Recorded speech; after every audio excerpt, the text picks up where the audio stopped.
Assalomu alaykum.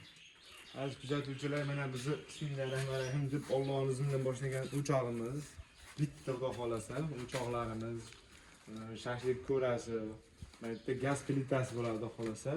Bitta rakyunasi bor. Mana bitta рабочий stoli bor. Kattagina bo'lgan, 3 metrlik. Tagiga o'tin, bozorlarda saqlasang bo'ladi. Bu yerda ham xuddi shunaqa sharoitlar qilingan, pastida bu yerda ham bor.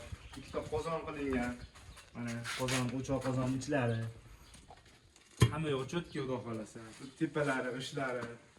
Mana bu yerda olib qaraganda buni biz xudo xolasa buni bitirishga olganmiz. Hamma narsasi bo'lgan. Noldan boshlab yo'q narsadan shunaqa narsagacha kelishganmiz. Kimda-kim narxini topsa 300 ming so'm narx. Bitta ishlab ketganlardan boshqa odamlar biladiganlar bo'lsa, mana shu navesi, mana shu o'chog'i, barbekuri hamma narsasi bilan xizmatini o'zini narxini topgan odam kommentariyaga yozsa 300 ming so'm narx. 300 ming bor.